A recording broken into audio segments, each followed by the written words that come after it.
Всем привет! Вы на канале Аксель Франк. И мы с вами в Венгрии. Прекрасная страна в центре Европы, город Будапешт, столица. А у меня будет несколько роликов про эти места. Я в Будапеште бывал неоднократно. Мало того, это моя первая заграница. А сегодня мы с вами будем кушать в Будапеште. Вот это у нас собор Святого Штефана или Иштвана в венгерском варианте. Это главный собор Венгрии. И вот смотрите, вот эта улица называется Зриньи. Это за собором, вот такая прекрасная улица, и кругом сплошные рестораны. Я бы вам рекомендовал поселиться, если вы приезжаете в Будапешт, где-то рядом с собором. Ну, вот это артишоки у нас жареные, но это такая специальная кухня. Мы с вами будем искать что-то поконкретней. Вот такое тоже мы не будем есть. Это совсем уже 80 евро за такую тарелочку. Немножко множко.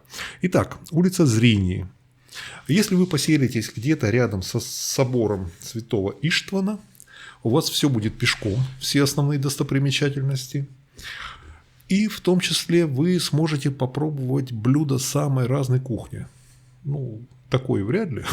Это, кстати, тоже вроде как еда. Нет, мы с вами для начала попробуем что-нибудь венгерское. Ну, это вообще-то вот правило хорошего тона. Приехав в какую-то страну, начать с блюд местной кухни. Итак, смотрим. Вот это у нас улица, вот это Зриньи. Сзади за собором есть площадь. После этого начинается вот эта не очень длинная улица. Вот, но она вся в ресторанах. Причем самых-самых разных.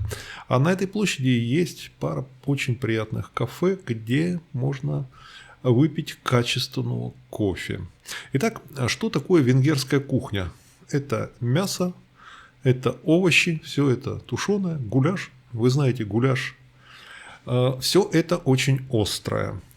В прежние времена в столовых мне довелось питаться в свое время на заводе в венгерской столовой. Я работал на заводе бетонных конструкций в Будапеште. Вот там, на заводе в столовой, на каждом столе стоял графин и стаканы. Вот графин наполнялся водой, и во время еды все пили. Пили, потому что все это страшно острое и без воды как бы не особо заходит. А с водой было самое то. Ну, мы посетим ресторан, вот этот, иконик Гуляш Лангас. Там уже немножко стилизовано под туристов, ну, не так страшно остро. Всякие вот приятные вот такие блюда, ну, помидоры, паприка, венгерская, перец, лук, ну, оливки они привезли, конечно, откуда-то. Там есть музыка. Под вечер собирается вот такая группа веселая. Ну, скрипки, само собой, венгерское, все. Платить надо почему-то внутрь заходить. То есть официант тебя как бы рассчитывает, ты можешь внутрь зайти и вот там рассчитаться. И у них прекрасная, ну, на улице, когда хорошая погода, сидишь и ешь. Вот это гуляш. А вот такая жидкость, она страшно острая. Мясо и овощи. Ну, абсолютно на любителя. А вот это у нас, как видите, баклажаны. Ну, вот баклажаны в какой-то панировке в кляре. И что-то еще сверху насыпано. Ну, у них действительно ресторан классической венгерской кухни. Но это на любителя. Я, скажем так, не являюсь большим поклонником венгерской кухни. Вот сидел за столом, тут пронесли надувную женщину. Ребята почему-то в таких красных и зеленых очках несли надувную женщину.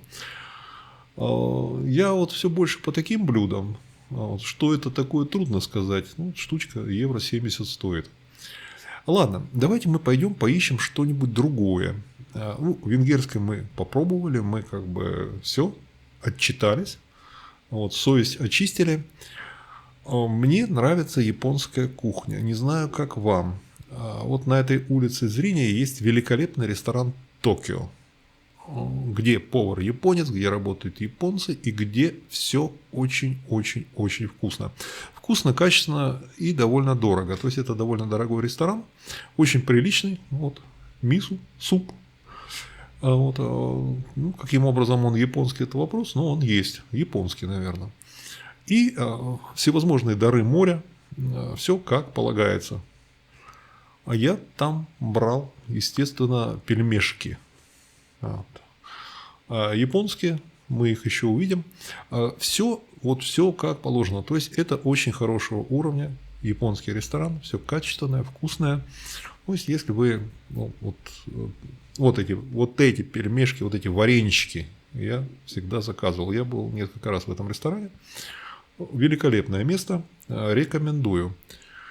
Что еще? Если вы хотите так по-простому, ну, в некоторый бюджет не очень высокий уложиться, ну, надо понимать, что это самый центр Будапешта. Тут совсем дешевого ничего нет. Тут все будет стоить некоторых денег. Но, с другой стороны, это не Рим, не Барселона. Поэтому все-таки здесь немножко подешевле. Но все равно что-то платить за это все надо. Ну, в японском ресторане там счет готовьтесь будет выше 100 евро. Вот эта еда, это мои приколы. Такое вам вряд ли понравится. То есть тут нечего совсем. Я сделаю ролик про такую еду. Вот смотрите, есть ресторан Хачапури. По названию вы понимаете, что это грузинский. Прямо напротив базилики. Через улицу, это со стороны фасада через улицу, находится ресторан Хачапури. Причем он такой грузинский. Держит грузины. Там характерные товарищи все время присутствуют в ресторане, официанты, характерные официантки. И они предлагают, в общем-то, не очень задорого, вполне такую качественную, хорошую, привычную многим из нас пищу. Много мяса, есть овощи, все как положено в грузинской кухне. Есть хинкали, разумеется, хинкали. То есть все как надо. Приготовлено качественно. Тоже я там пару раз бывал. Очень-очень неплохо. При этом такая еда сытная, порции большие. То есть вы поедите, вы уйдете сытым. Хачапури в странном варианте с устрицами, что-то такое.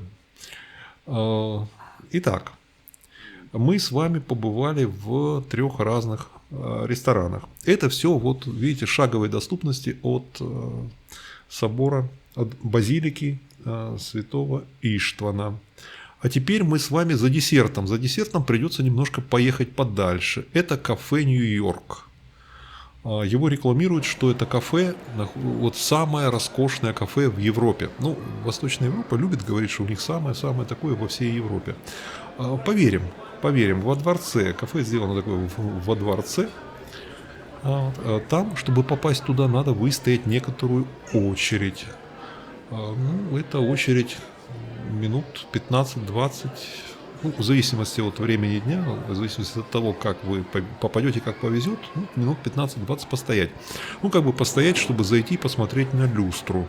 Цена здесь будет примерно почти двойная от цены всего. Кофе, пирожных. Это кафе. Здесь подают кофе, подают пирожные, подают чай. Такой сок фреш можно заказать. Посидеть, посмотреть на люстру, посмотреть на стены расписные, побывать в таком хорошо оформленном туалете. Короче, все как полагается. Видите, наконец-то тебя пускают. Играет музыка там, естественно, живая музыка, все это красиво. И ты любуешься потолками, росписями, люстрами и так далее. Один раз побывать там имеет смысл, просто чтобы для очистки совести. А в целом Будапешт произвел очень хорошее впечатление. Первый раз я там бывал еще во времена советской власти. Это был 1983 год в составе студенческого строительного отряда. Социализм был, сами понимаете. Потом была поездка лет 10-15 назад. И тогда Будапешт произвел какое-то не очень хорошее впечатление. Было как-то грязновато, как-то какие-то личности бродили по улицам. А этот приезд 24 года произвел самое-самое приятное впечатление. Самое приятное впечатление, потому что чисто, потому что нету никаких вот таких личностей, все очень приятно, то есть вполне такая себе европейская столица. А на этом все. Пока-пока.